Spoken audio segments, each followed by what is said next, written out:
सभी काम बराबर चलते रहेंगे। Now what is event loop in JavaScript, ये बहुत ही ज़्यादा इंपॉर्टेंट है। एंड सी गाइस, देखिए ऑल आर गाइस, तो फाइनली जो सबसे ज़्यादा इंपॉर्टेंट कॉन्सेप्ट जो हमें समझना था वो आ चुका है।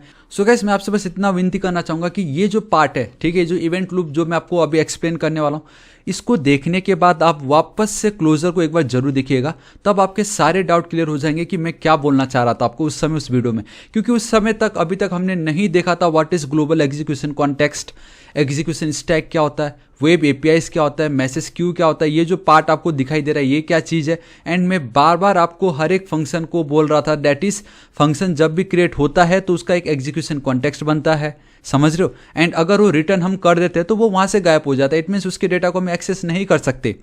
फिर भी क्लोजर में हम वो डेटा एक्सेस कर पा रहे थे, दैट्स वाई क्लोजर उतना इंपॉर्टेंट है, ठीक है। तो इसलिए मैं कह रहा हूँ इस पार्ट को देखने के बाद अगर आपको क्लोजर नहीं समझा है अभी भी तो एक बार उसको जरूर चेकआउट कीजिए, ठीक है। तो देखिएगा इस देखिएगा इस राइट साइड में आपको जो प्रोग्राम दिख रहा है, बेसिकली ये वही प्रोग्राम है जो मैंने थोड़ी देर पहले आपको एसिंक्रोनस के लिए मैंने आपको एग्जाम्पल के दौर पे बताया था।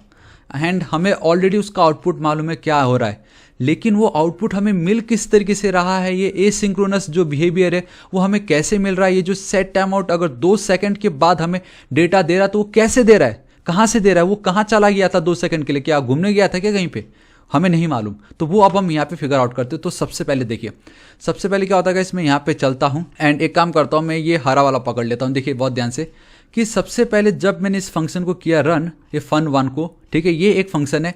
एंड इतना याद रखना कि हर एक नॉट हर एक, जावास्क्रिप्ट में आपके फंक्शन को जब भी आप कॉल करते हो, क्लोजर में भी मैं बार बार यही बोल रहा था, जब भी आप फंक्शन को कॉल करते हो तो उनको अपना खुद का एक एग्जीक्यूशन कॉन्टेक्स्ट मिलता है, मतलब अपनी खुद की एक दुनिया मिलती है, अपनी खुद की एक इन्वायरमेंट उनको मिलता है जहाँ पे वो अपना काम करते हैं एंड काम हो गया तो निकल लेते हैं, समझ रहे हो। तो ये मेरा एक एग्जीक्यूशन कॉन्टेक्स्ट मिला किसको, फंक्शन1 को। अब जब फंक्शन1 को एग्जीक्यूशन कॉन्टेक्स्ट मिला तो सबसे पहले उसने देखा पहले लाइन पे क्या लिखा है, तो पहले लाइन पे लिखा गया है console.log fun1 is starting. And हमें ये पहला आउटपुट मिल रहा था, ठीक है। लेकिन इतना याद रखो, ये जो console.log है, अगेन पैरेंथेसिस, इट मीन्स ये भी एक फंक्शन है, तो इसको भी अपना खुद का एक एग्जीक्यूशन कॉन्टेक्स्ट मिला। आप बहुत क्लियरली यहाँ पे देख सकते हो गाइस। सो गाइस, जब हमारा ये जो फर्स्ट लाइन था console.log, जब उसको भी अपना खुद का एक एग्जीक्यूशन कॉन्टेक्स्ट मिला तो क्या होगा गाइस, अब वो जो पार्ट है, ठीक है, उसको वो एग्जीक्यूट करेगा। क्या करेगा, एग्जीक्यूशन कॉन्टेक्स्ट है ना, तो एग्जीक्यूट करेगा एंड हमारे कंसोल पे fun1 इज स्टार्टिंग वाला जो पार्ट है वो हमें मिल जाएगा। एंड द मोमेंट ये लाइन का काम कंप्लीट हो गया तो गाइस इसका एग्जीक्यूशन कॉन्टेक्स्ट जो है वो खत्म हो जाता है, वो वैनिश, वो रिमूव कर दिया जाता है। अब हमारा जो कंट्रोल है वो यहाँ पे आ चुका है। डेट्स वाई मैं आपको क्लोजर में बोल रहा था कि वंस रिटर्न कर दिया मतलब वो गायब हो गया, फिर भी हमें डेटा मिल रहा था वहाँ पे। लेकिन चलो कोई नहीं, अब ध्यान से देखना, जब बारी आई फंक्शन2 की, अब ये जो फंक्शन2 है ये क्या है, ये भी तो एक फंक्शन है। एंड दी मोमेंट फंक्शन की हम बात करते हैं, उनको अपना खुद का एक एग्जीक्यूशन कॉन्टेक्स्ट मिलता है एंड फंक्शन2 को भी अपना एग्जीक्यूशन कॉन्टेक्स्ट मिल गया। अब हमारा जो कंट्रोल है वो इस जगह पे आ चुका है, ठीक है, यहाँ पे आ चुका है। यहाँ पे आप देख सकते हो पहले लाइन पे ही we have a set time out, पहले लाइन पे ही we have a set time out. तो वो भी गाइस एक फंक्शन की तरह ही हम इसको मानते हैं, जो कि जावास्क्रिप्ट का एक पार्ट भी नहीं, हमारे वेब एपीआई के अंदर वो आता है। एंड यहाँ पे आप बहुत क्लियरली देख सकते हो we have a set time out. Now मैं जो आपको थोड़ी देर पहले बता रहा था, डैट इज कि ये जो 2 सेकंड के लिए जो गायब हो जाता है एंड आफ्टर 2 सेकंड मुझे ये जो डेटा वो प्रोवाइड कर पा रहा था, तो कहाँ गया था वो, तो गाइस वो देखो, ये जो आपका सेट टाइम आउट हो गया, जितने भी आपके डोम वाले जो भी हमने देखे डॉक्यूमेंट ऑब्जेक्ट मॉडल्स के अंदर जो एजेक्स के कॉल होते, जो एपीआई कॉल हम करते, वो सब हमारे वेब एपीआई के अंदर आते हैं, वो सब हमारे वेब एपीआई के अंदर आते हैं। डेट्स वाई जब भी वेब एपीआई का कोई भी डेटा अगर हमारे एग्जीक्यूशन कॉन्टेक्स्ट के अंदर रहा या हमें मिलता है तो हम उसको वेब एपीआई के अंदर पास कर देते हैं। लेकिन उससे पहले, पास करने से पहले हमें समझना तो पड़ेगा क्या सेट टाइम आउट में आखिर क्या है। बिकॉज सेट टाइम आउट का मतलब है कि आफ्टर अ पर्टिकुलर मिनट या टाइम या सेकंड या आवर या घंटा या दिन या कुछ भी हमें उसका आउटपुट मिल रहा होता है, सिंपल है कि नहीं। तो अगर आप देखोगे तो सेट टाइम आउट के बाद we have one console.log that is fun2 is starting, लेकिन वो क्या है आफ्टर 3000 सेकेंड। तो इतना आपको याद रखना है कि वो डायरेक्टली अभी console.log वाला जो ये फंक्शन है उसका एग्जीक्यूशन कॉन्टेक्स्ट हमें नहीं मिलेगा।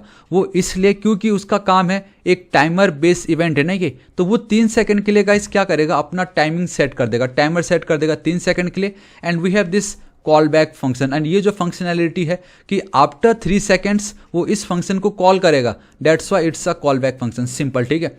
एंड मैंने नॉर्मल रखा हुआ है, मैंने तो directly fat arrow function define कर दिया, लेकिन फिर भी आफ्टर 3 सेकेंड्स ये फंक्शन जो है ये चलने वाला है। एंड आई नो वहाँ पे मैंने 2 सेकेंड लिखा था, लेकिन यहाँ पे 3 सेकेंड लिखा, लेकिन इट डजेंट मैटर। तो 3 सेकेंड के लिए गाइस अब क्या हो, अब 3 सेकेंड के लिए क्या होगा? सो गाइस वो जो 3 सेकेंड के लिए हमारा ये जो सेट टाइम आउट का जो टाइमर है उसको हमने पास कर दिया हमारे वेब एपीआई के अंदर। एंड नाउ जो मैं तब से आपको बता रहा था कि 3 सेकेंड के लिए गाइस हम उसको क्या कर रहे हैं, वो हमारे वेब एपीआई के अंदर चला जाता है। एंड द मोमेंट वो वहाँ पे चला गया तो गाइस हमारा वो जो सेट टाइम आउट था उसका भी एग्जीक्यूशन कॉन्टेक्स्ट गायब, वैनिस्ड, ठीक है। अभी क्या हो रहा है देखो, दी मोमेंट वो वहां से गायब हो गया तो फंक्शन 2 देखेगा क्या कुछ और है यहाँ पे, उसने देखा नहीं फंक्शन 2 में तो कुछ और है ही नहीं। तो गाइस हमारा फंक्शन 2 का जो एग्जीक्यूशन कॉन्टेक्स्ट था वो चला गया, लेकिन अभी भी हमारे ग्लोबल एग्जीक्यूशन कॉन्टेक्स्ट में फंक्शन 1 बाकी है। एंड जब तक इसका काम कंप्लीट नहीं हो जाता, ये इसका जो एग्जीक्यूशन कॉन्टेक्स्ट है वो खत्म नहीं होगा। तो उसने देखा चलो ठीक है, फंक्शन 2 तक तो मैंने अपना काम कर दिया था, अभी मेरा काम होगा कि कुछ और रह गया है या नहीं फंक्शन 2 के बाद भी। उसने देखा ओ माय गॉड, एक और console.log रह गया है, तो उसको भी अपना एग्जीक्यूशन कॉन्टेक्स्ट मिलेगा, ठीक है, उसको भी अपना एग्जीक्यूशन कॉन्टेक्स्ट मिला। console.log में हमें उसका दी मोमेंट आउटपुट आ गया, लॉग में हमें ये फंक्शन 1 इज एंडिंग, ये जो डेटा है ये जो मुझे मिल गई, तो उसका एग्जीक्यूशन कॉन्टेक्स्ट खत्म। अब उसने चेक किया क्या कुछ और रह गया क्या फंक्शन 1 के अंदर, तो देखो गाइस कुछ और तो रहा ही नहीं, तो उसका एग्जीक्यूशन कॉन्टेक्स्ट खत्म। अब क्या हो गया देखो, अभी भी 3 सेकेंड के लिए हमारा ये जो टाइमर है, ये जो fun2 इज स्टार्टिंग, ये हमें अभी तक आउटपुट में तो मिला नहीं था, तो हमारा ये जो एग्जीक्यूशन कॉन्टेक्स्ट है वो तो खत्म भी हो चुका है। लेकिन अभी भी 3 सेकेंड के लिए हमारा ये जो वेब एपीआई है उसने इसको होल्ड किया हुआ है, हमारे सेट टाइम आउट को। दी मोमेंट 3 सेकेंड हो जाता है, वेब एपीआई बोलता है ओ भाई तेरा काम कंप्लीट हो गया, 3 सेकेंड के लिए तेरे को रुकना था खाली, चलो अब अपने अपने घर जाओ, जहाँ पे जो भी काम है वो करो। अब जब उसने इस तरीके से बोला तो गाइस अब क्या होगा, वेब एपीआई के अंदर जो कुछ भी था वो हमारे मैसेज क्यू के अंदर आ गए।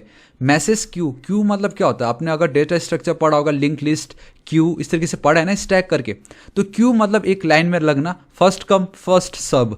तो अगर एक और वेब एपीआई के अंदर एक और सेट टाइम आउट होता एंड उसका भी अगर टाइमिंग कंप्लीट हो चुका होता तो वो फिर इस जगह पे आता, ये वाला जो पार्ट है वहां पे वो आता है कि नहीं। अब वो ये देखेगा कि हमारे ग्लोबल एग्जीक्यूशन कॉन्टेक्स्ट पे कुछ था या नहीं।